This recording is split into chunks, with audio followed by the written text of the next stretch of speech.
I believe that the most important relationship you have in your life is the one that you have with yourself.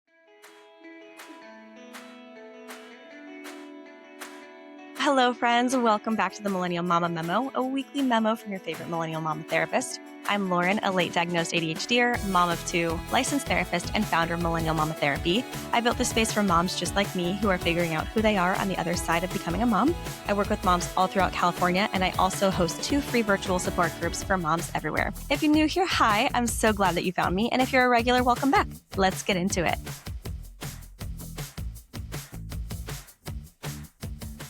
First up, we've got the Millennial Mama Mix, and this is a little bit of everything on my radar as a millennial mom and person. So today I wanted to talk a little bit about why I believe that the most important relationship you have in your life is the one that you have with yourself. And this goes back to when I first started seeing clients. This was back in 2018. And I remember the agency that I was working for at the time, we had to write a bio about who we are as a therapist. Honestly, guys, I think anybody who has tried to sit down and write about themselves knows how hard that is. But then when you are coming in as a brand new therapist in training who has maybe never yet even worked with a client, you're like, I have all these theories and knowledge in my head, but I've never actually tested it. How do you even begin to describe that?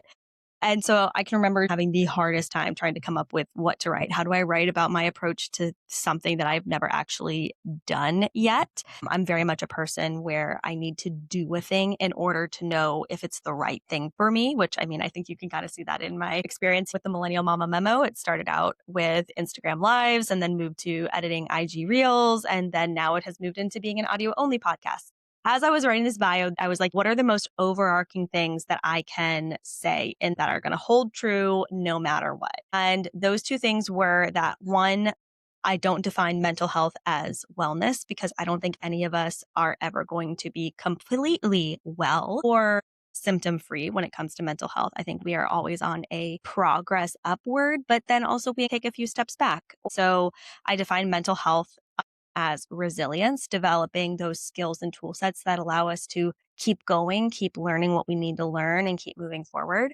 And then the other thing was that the most important relationship you have in your life is the one that you have with yourself. You are always with you. You are never apart from yourself. This is not to say that other people in your life do not matter, but if you are not looking out for yourself, setting boundaries, living in alignment with your values, respecting yourself, training and teaching others how you want to be treated, no one is going to do that for you. And so many of us, especially those of us who were socialized female and grew up female, we are taught to make ourselves smaller. We are taught to not listen to ourselves. We are taught to put others first. We are taught to not be selfish. We view self-abandonment as selflessness when really it's self-abandonment. And it's all designed by the patriarchy to make us smaller and smaller and smaller. I believe that the most important relationship you have in your life is the one you have with yourself because all of your other relationships flow from that. If you are pouring from an empty cup, if you have nothing left to give, your other relationships are going to suffer. But if you've taken care of you and you know how much you have to offer others, you can set reasonable expectations about how much you have to give. You can set reasonable expectations about your boundaries and what your needs are. You can advocate for your needs.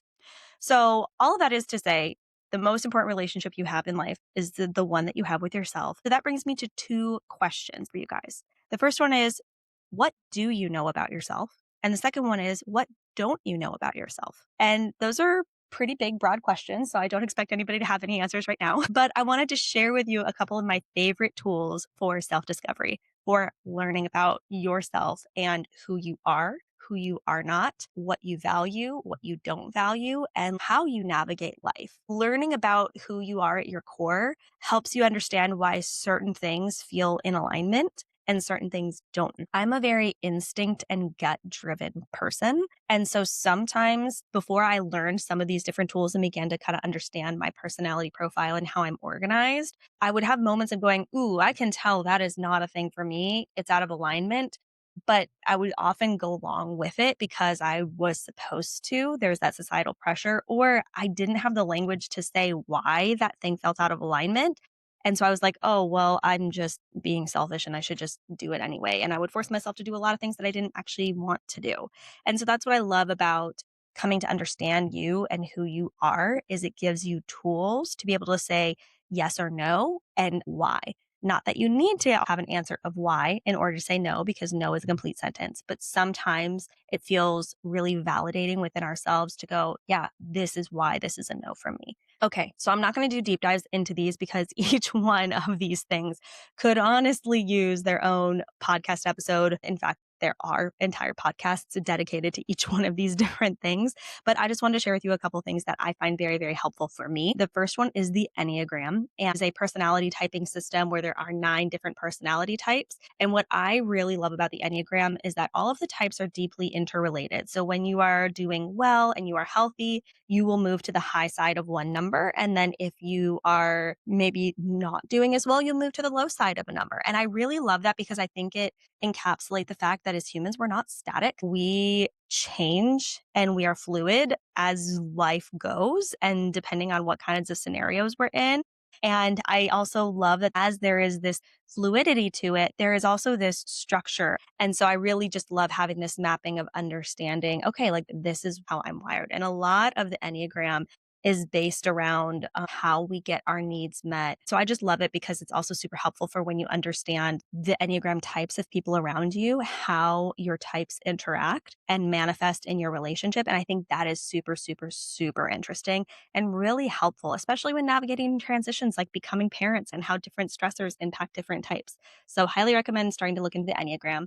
The next one is human design. And this is a newer one to me, but I find this very, very interesting as well. It's based on your birth date and time and where you were based. So there's a lot of elements of astrology tied in with it as well. Then the last one, already hinted at it, is astrology. I grew up in a pretty conservative upbringing, and astrology was not viewed as something that was okay to explore. And as an adult, I've really, really enjoyed getting to understand, how astrology, star signs, all of that stuff, like can just give us information.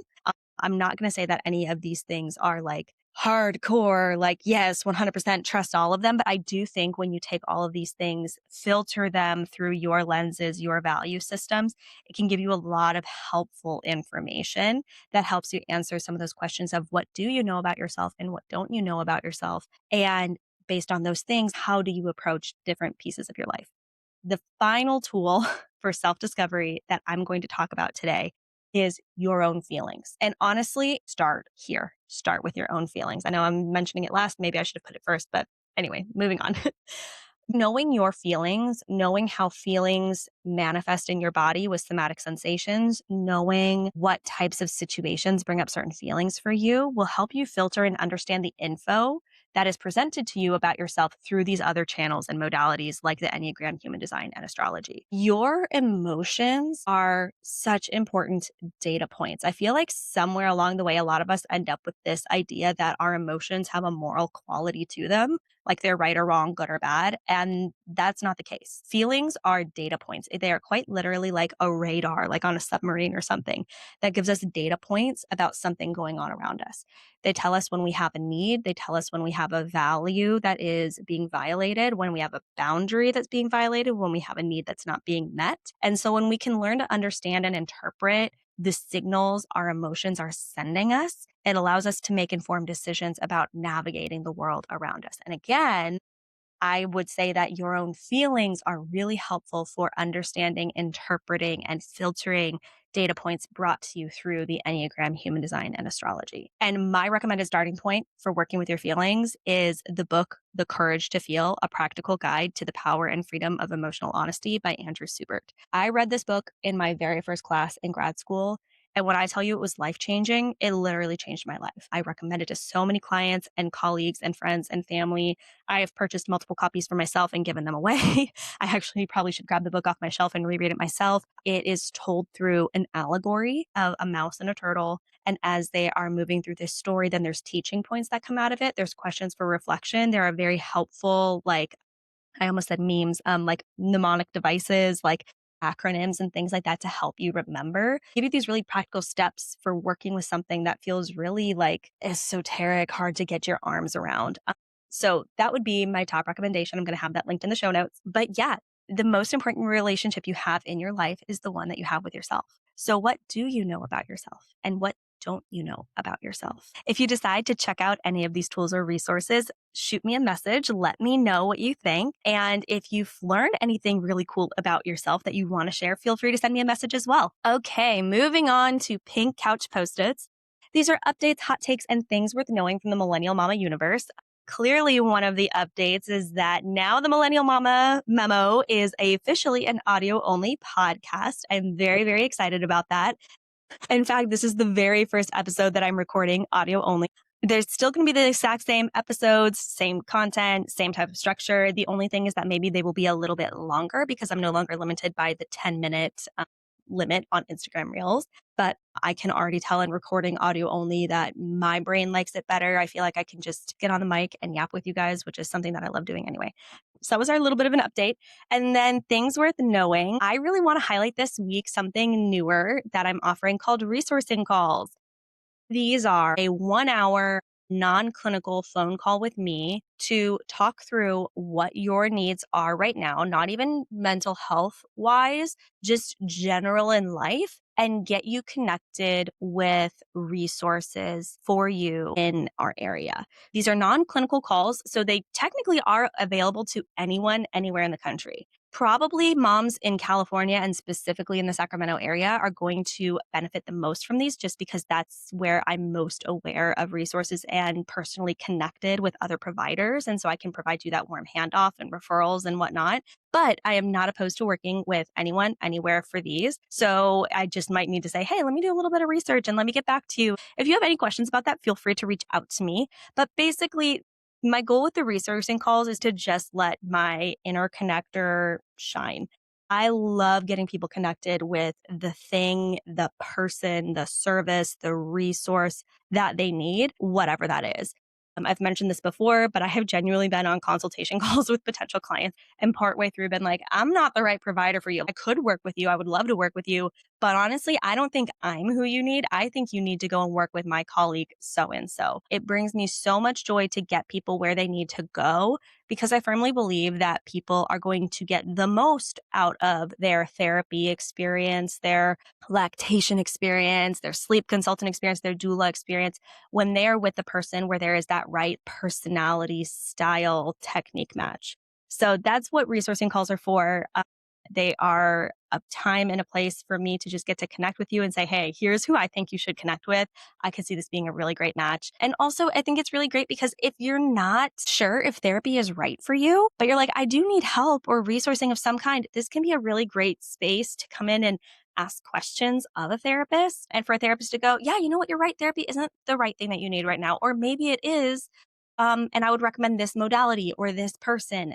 Like I said, it is non-clinical, does not establish a therapeutic relationship with me. If you have a resourcing call with me, there is zero expectation that you start therapy with me or anything like that. These are a standalone service separate from anything clinical that I offer. It is purely just to get you resource, give you a space to process through questions you've maybe been mulling on your own, and you kind of just need to bounce them off somebody and get a little bit of direction and guidance around it. So anyway, that's what resourcing calls are for. I'm super, super excited to have these available. You can go to either the links in the show notes or the links in my bio on my Instagram or to my website, and you can self-book. Okay, next up is the favorites folder, and this is good things that I can't stop talking about that you should know about. Last week, I shared a book recommendation that my therapist gave me, which was Organizing Solutions for People with ADHD. Life-changing book. I have not read all of it yet. I'm slowly working my way through it, but highly recommend. This week, I wanted to share one of my favorite tips from the book that has genuinely changed my life. And that is to get rid of your bathroom trash cans and replace them with actual trash cans, like trash cans that are not itty bitty, teeny tiny, like full size kitchen trash cans. And at first I was like, how on earth am I going to get these to fit in my bathroom? You would be surprised. You get creative. And the logic behind doing this is that when you have a large trash can in a space that generates a lot of trash, Q-tips, tissues, disposable contacts, what have you, you will end up taking out the trash less frequently. So many of us with ADHD, or so many of us who are parents and are overwhelmed and already have too much on our plates, How many of you have had that situation where your bathroom trash can is just overflowing and you're like, I need to take this out, but I just can't right now? The times with the bathroom trash that you notice it needs to be taken out is always when you are in the middle of getting ready, in the middle of getting ready for bed. The kids are coming in, somebody has like a scraped up bloody knee, and you're tossing band-aid wrappers and things at it, and you're like, oh man, I'm not gonna just like bother to take that out. But when you put these giant trash cans in there, the trash needs to be taken out less frequently. Like you can just do it once a week with your kitchen trash, or even less than that, because they also fill up less fast than your kitchen trash. This is what I mean when I say that I just love hacks and tips that are so stupidly simple. Like just put a larger trash can in there, but it actually changes the quality of your life so much. Like I kid you not, I wear disposable contact lenses. So I am always opening up the contact cases, throwing them away, throwing away my contacts at the end of the day. And I would have that moment so frequently of being like, oh my God, the bathroom trash is overflowing, but now is not a good time to take it out. There's just not a good time to do it. Like you just always need to have a bathroom trash can available, but they're always overflowing. It's so silly to say, but guys, it's life changing. So those are the kinds of tips that are in that book. And again, that is Organizing Solutions for People with ADHD. I will have it linked. I highly recommend checking that book out. It's just a gold mine of tips like that. And last but not least, here we are at one last thing, which is where I share all the ways that we can work together.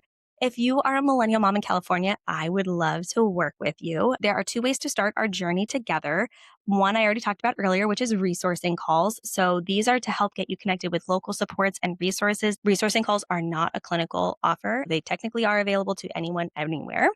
And then consultation calls are the starting point for any sort of clinical service with me, whether that is talk therapy or ART intensives. I have 2 more ART, accelerated resolution therapy, intensive slots left in June. So if you are interested in learning more about my ART intensives, you can go to my website. Both types of calls are available on Wednesdays. Resourcing calls are 1 hour, consultation calls are 20 to 30 minutes. All right, friends, that's your Millennial Mama Memo for the week. Head to the link in my bio to subscribe to my newsletter in case you missed the memo so you never miss the memo. And I'll see you next week.